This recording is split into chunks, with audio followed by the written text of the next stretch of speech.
বন্ধুরা, আজকে চলে এসেছি নতুন আরেকটি রেসিপি নিয়ে। বোয়াল মাছের মাথা দিয়ে বেগুন দিয়ে একটা চচ্চড়ি করব।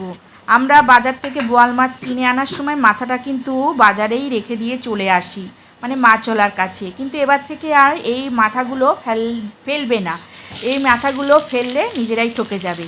তো সেই মাছের মাথাগুলো দিয়ে দেখো আজকের এই ছোট্ট রেসিপিটা তোমাদের সঙ্গে শেয়ার করলাম। ভালো লাগলে অতি অবশ্যই একটা লাইক করবে আর কমেন্টও করতে পারো। চ্যানেলটা সাবস্ক্রাইব করে আমার পাশে থেকো। তো দেখো এখানে আমি এটা তরকারিটা করার জন্যে দেখো বেগুন নিয়েছি, একটা মিডিয়াম সাইজের বেগুনগুলোকে এরকম লম্বা লম্বাভাবে কেটে নিয়েছি। আর দুটো মাঝারি সাইজের পেঁয়াজ, সেটা আমি কড়াইতে দেখো ভাজার জন্যে অলরেডি কিন্তু দিয়ে দিয়েছি। এটা একটু হালকা হালকা লাল হবে, তারপরে এর মধ্যে আমি কি কি মশলা দেব সেগুলো চলো পরপর দেখতে থাকো। তো এখানে দেখো পেঁয়াজটা লাল লাল মতন ভাজা হয়ে গেছে। এর মধ্যে দিয়ে নিলাম 2 চামচ পরিমাণে রসুন বাটা। তোমরা এখানে কিন্তু রসুন থেতো করেও দিতে পারো, তা আমার বাটা রাখা ছিল বলে আমি বাটাটা এখানে ইউজ করলাম। তো দেখো এবার রসুনটা দিয়ে একটুখানি ভালো করে 2-3 মিনিট এরকম নাড়াচাড়া করে নেব, যাতে কাঁচা গন্ধটা বেরিয়ে যায়। তারপরে এরপরে দেব হচ্ছে দেখো শুকনো লঙ্কার গুঁড়ো। শুকনো লঙ্কার গুঁড়ো তোমরা যদি ঝাল বেশি খেতে চাও তাহলে পরিমাণটা একটু বেশি দেবে, আর যদি কম ঝাল খাও তাহলে একটু কম দেবে। এখানে কাঁচা লঙ্কাও তোমরা চিড়ে দিতে পারো। আমি তারপরে দিয়ে দিলাম 1/2 চামচ মতো হলুদ গুঁড়ো দিয়ে এবার এটাকে একটুখানি ভালো করে নাড়াচাড়া করে নিচ্ছি। একদম মশলা কম দিয়ে এই রান্না। এর মধ্যে এবার দিয়ে দিলাম আন্দাজ মতন লবণ। এরপরে দিয়ে দিচ্ছি কেটে রাখা বেগুনগুলো। অল্প মশলা দিয়ে সুস্বাদু রান্না, আমি এটা কিন্তু আমার শাশুড়ি মায়ের কাছ থেকে শিখেছি। কিন্তু বেশি মশলা কিন্তু এখানে আমি ব্যবহার করছি না। তবে হ্যাঁ, অবশ্যই সর্ষের তেলে এটা রান্নাটা করবে। সর্ষের তেলের আলাদাই কিন্তু একটা টেস্ট আসে। তো যাই হোক, এবার এই মশলার সাথে আমি বেগুনটাকে ভালো করে একটুখানি নাড়াচাড়া করে কষিয়ে নেব।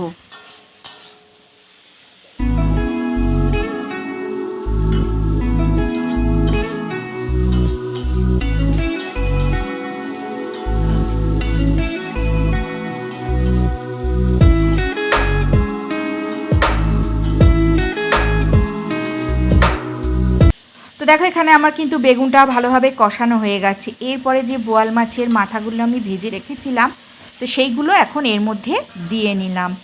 আর বোয়াল মাছের মাথা ভাজাটা কিন্তু তোমাদের সঙ্গে আর শেয়ার করলাম না, কেননা বাজির মতন ফুটফাট ফাটে, সেই জন্য এটা আর কি শেয়ার করব বলো।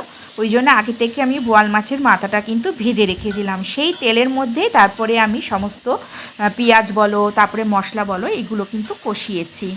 তো দেখো এখন বোয়াল মাছের মাথাগুলো এর মধ্যে একটুখানি ভেঙে, মানে মাথাগুলো জাস্ট একটু ভেঙে নিয়ে এর মধ্যে দিয়ে নিলাম। দিয়ে এবার এটাকে ভালো করে নাড়াচাড়া করে নিলাম। নাড়াচাড়া করে এর মধ্যে সামান্য পরিমাণে জল দিয়ে দিলাম। দিয়ে এবার এটাকে একটুখানি ভালো করে নেড়ে টেড়ে নিয়ে এরপরে আমি এটার মধ্যে দিয়ে দেব ঢাকা। তো ঢাকাটা দেখো এখন আমি দিয়ে দিলাম। দিয়ে এরপরে চলো আঁচটা আমি একদম লোতে করে দেব, কারণ বেগুন বেশিক্ষণ তো তোমার সিদ্ধ করতে লাগবে না, কারণ বেগুন তো নরম জিনিস।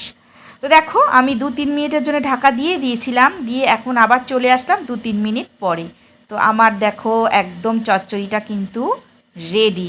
কত সুন্দর কালার এসছে দেখছো। তাহলে এই মাছের মাথাগুলো কিন্তু আমরা অনেক সময় বাজারে কিন্তু মাছের দোকানেই ফেলে দিয়ে চলে আসি, নিই না। কিন্তু এবার থেকে আশা করব তোমরাও কিন্তু সঙ্গে করে নিয়ে আসবে।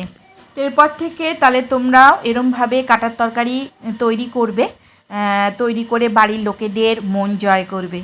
আমার এই ছোট্ট রেসিপিটা তোমাদের কেমন লাগলো অতি অবশ্যই কমেন্ট করে জানিও, আর ভালো লাগলে অতি অবশ্যই একটা করে লাইক করো।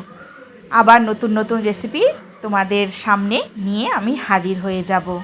নতুনদের জন্য আমার এই চ্যানেলটা খোলা, যারা একদম সদ্য নতুন সংসারে সবে পা দিয়েছো, আবার এমন অনেকেও আছো যারা স্টুডেন্ট, রান্না একটু আধটু করে বাড়ির লোকেদের চমকে দিতে চাও, তাদের জন্য চিন্তা করেই কিন্তু আমার এই চ্যানেল। প্লিজ তোমরা আমার পাশে থেকো, আমার সাথে থেকো।